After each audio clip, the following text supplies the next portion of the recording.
సింగరేణి ఆవిర్భావ దినోత్సవ శుభాకాంక్షలు అందరికీ తెలియజేస్తూ ఈరోజు మన మందమరి ఏరియా జిఎం ఆఫీస్లో ఎంతో ఘనంగా ఈ యొక్క ఆవిర్భావ దినోత్సవాలు జరుపుకోవడం జరిగింది.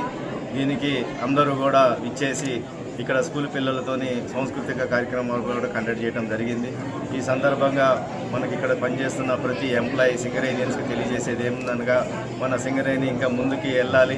మనం ముందుకు వెళ్ళాలి అంటే మనము ఏదైతే తీసుకుంటున్న కాస్ట్ ఎఫెక్టివ్ మెథడ్స్ కావచ్చు, క్వాలిటీతో కూడిన కోల్ ఉత్పత్తికి అందరికీ దోహదపడాలి, రక్షణతో కూడిన ఉత్పత్తికి అందరూ దోహదపడాలని ఈ సందర్భంగా కోరుకుంటూ మనం ఎన్నెన్నో ఇప్పుడున్న ప్రైవేట్ బ్లాక్స్ ప్రైవేటైజేషన్ వల్ల కావచ్చు, ఇతర మన ఏదైతే ఉందో పబ్లిక్ సెక్టర్స్ మిగతా ఎన్టీపీసీ లాంటి పెద్ద వాళ్ళు కూడా కోల్ మైన్స్ వాళ్ళు ఓన్గా తయారు చేసుకోవడం జరుగుతుంది.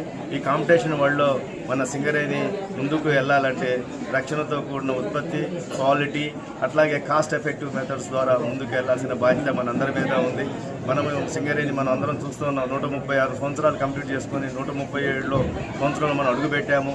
ఇప్పుడు ఎన్నో ఒడిదుడుకులు మనము ఎన్నోసార్లు మనము అబ్జర్వ్ చేశాము.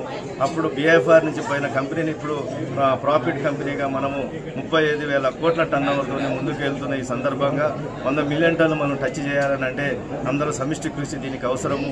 అందరికీ చేంజ్ ఏదైతే ఉందో చేంజ్ యొక్క అంటే మనం ఈ యొక్క కాంపిటీషన్ వరల్డ్లో చేంజ్కి అలవాటు పడి ముందుకు తీసుకోవాల్సిన బాధ్యత అందరి మీద ఉందని మరొకసారి అందరికీ కూడా సింగరేణి ఆవిర్భావ దినోత్సవ శుభాకాంక్షలు తెలియజేస్తున్నాను.